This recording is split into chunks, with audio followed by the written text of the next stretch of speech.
A routine traffic stop transformed into a dangerous altercation on Interstate 49 near Rogers, Arkansas, as dusk fell on July 27, 2024.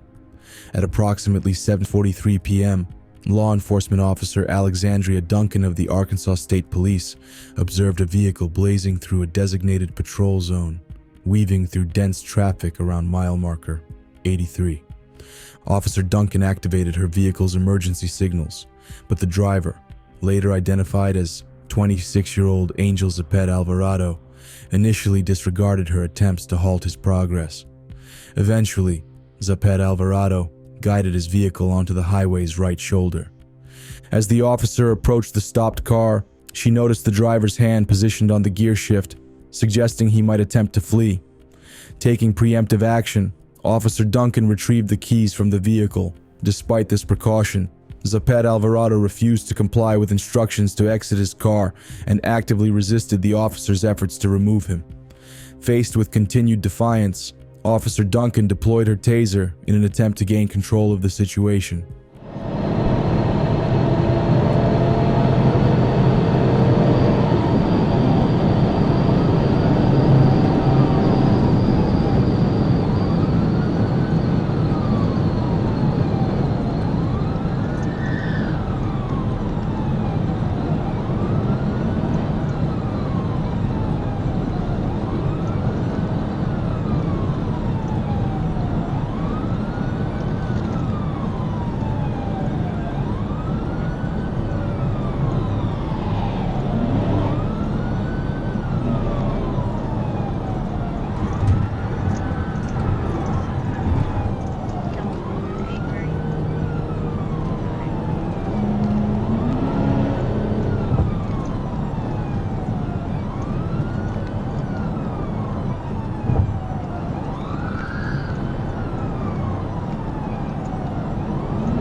Get out of the car.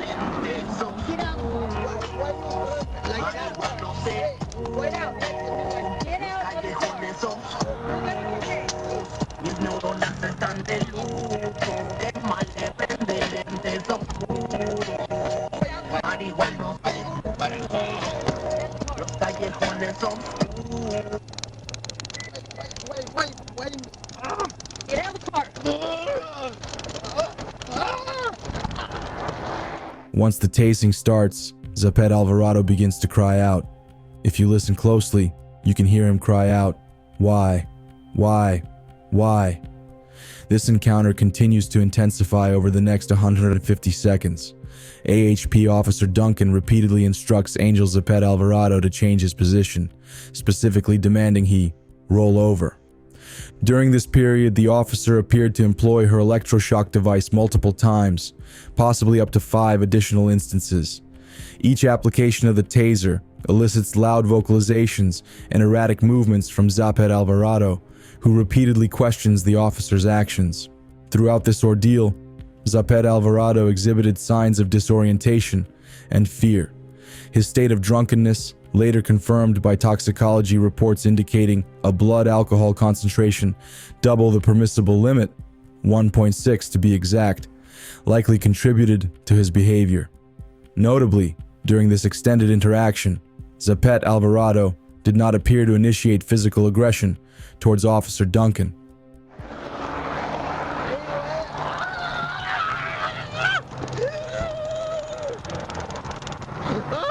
Roll over right now. Why? Roll over. You're going to jail. Roll over. I'm going to pull the trigger. Why? Roll over.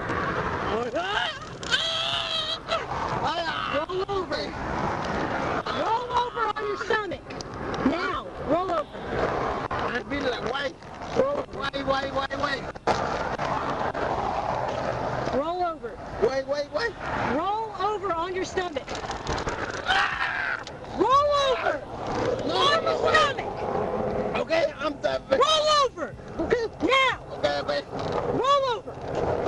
Okay. Put your hands behind your back. Put your hands behind your back. No. Roll over. I'm done. Roll over. Okay.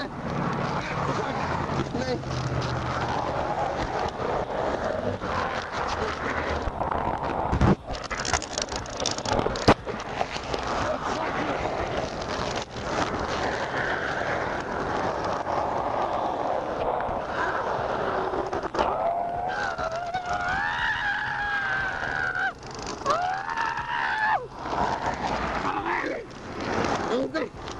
Wait. Give it to me. Roll over. What? Roll over.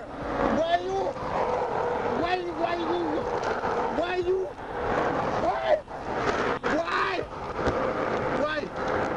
Only give me one question. Why? Only give me one question. Why? Roll over. Only give me one question. Why you Roll even over. Only give me one question. Why? I'm saying nothing. Going to jail. Roll over. Huh? Roll over on your stomach. I'm saying what? Roll over on your stomach. Roll Why over. you only going? You're going to jail. Why? I'm doing nothing. I'm going to my house. Roll over. Roll over. I'm going to my house. Roll over. I'm going to my house. I'm going to my house. Everything.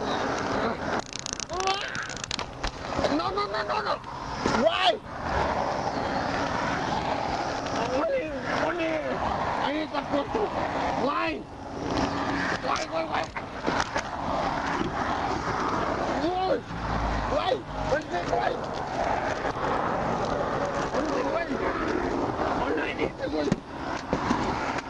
Following the sixth application of the electroshock device, Zapet-Alvarado managed to wrest control of the device from Officer Duncan, propelling it into the path of oncoming vehicles. Approximately 10 seconds later, a civilian identified as Kylie Sutton, a resident of Rogers, intervened at the scene. Officer Duncan directed Sutton to recover the discarded electroshock device from the roadway. As Sutton moved to comply, Zapet-Alvarado vocally protested and momentarily overpowered Officer Duncan, causing her to lose her footing. Why? I want to think why. Why? I took my home.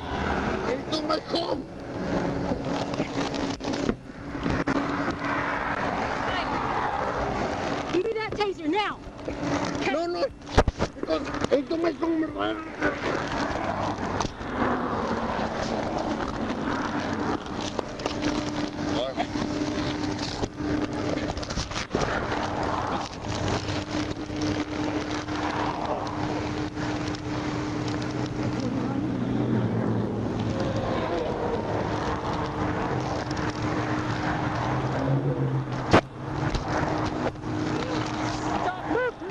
The subsequent half-minute was marked by confusion and rapid developments.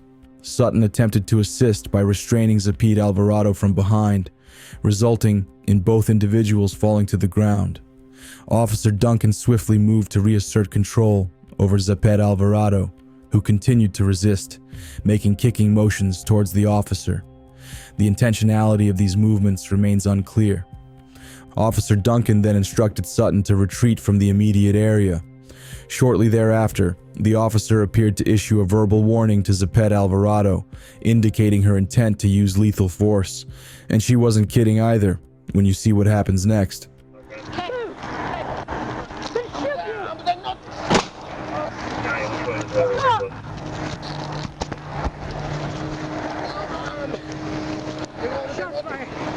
Get on your back. Get on your back. Roll over. Officer Duncan discharged her firearm at close range, causing a grazing wound to Zapet-Alvarado's temple. Despite this injury, Officer Duncan successfully regained control of the situation, maintaining her position with her weapon drawn until additional law enforcement personnel arrived on the scene, which occurred less than 60 seconds later.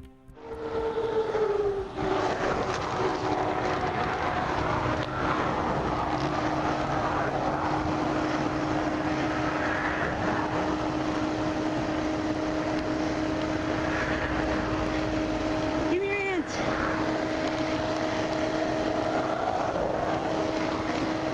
Yeah, well, it looks like they're pretty far out. Yeah, that's probably it.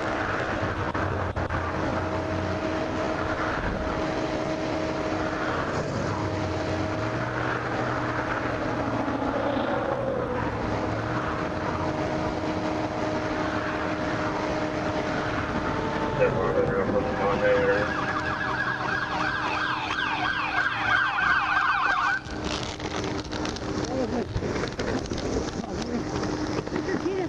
Why? Why?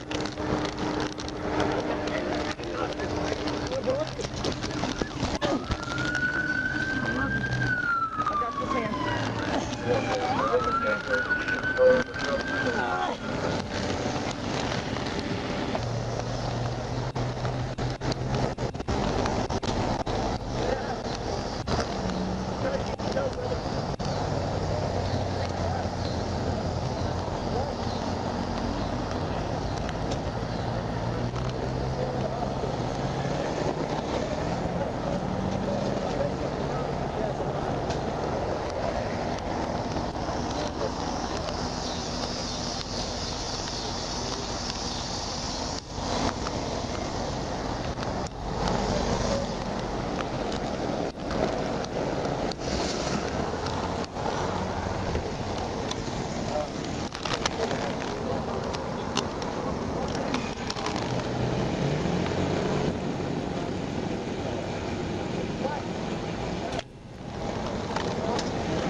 Following the incident, Zapet-Alvarado received medical treatment at Mercy Hospital in Northwest Arkansas before being transferred to police custody. Subsequent toxicology reports confirmed his blood alcohol concentration as double the legal limit and the presence of cannabis-related substances in his system. Upon release from medical care, authorities transported Zapet-Alvarado to the Benton County Detention Center, where he remained in custody pending further investigation by Homeland Security Investigation, or HSI. Officer Duncan, who suffered non-critical injuries during the assault, has since recovered after receiving medical attention. However, her actions are now under intense scrutiny. A notable figure in Arkansas law enforcement, Tom Mars, who previously led the Arkansas State Police under a past administration, offered a critical assessment of the incident involving Officer Alexandria Duncan. Mars, who has since repositioned himself politically, argued that the tactics employed in the confrontation deviated from standard police protocols and training.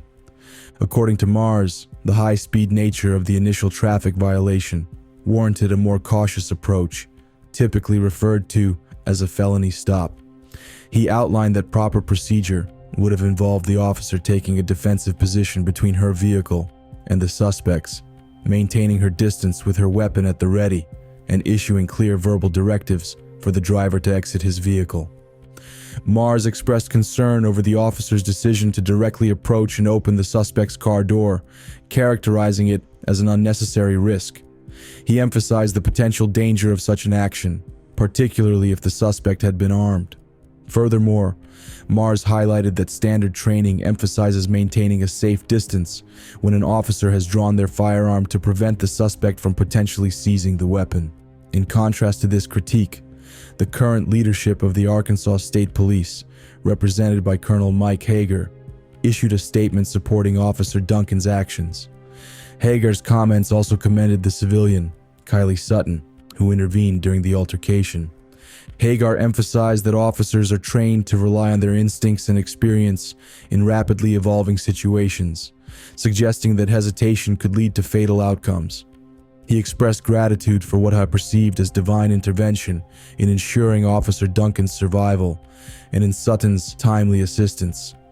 The tone of these recent statements marks a shift from the initial reactions of state officials, including Governor Sarah Huckabee Sanders, immediately following the July incident. At that time, both Hagar and Sanders used the event as a platform to address immigration concerns. Sanders had initially praised both Duncan and Sutton for their bravery, framing their actions as instrumental in removing a criminal illegal immigrant from the streets.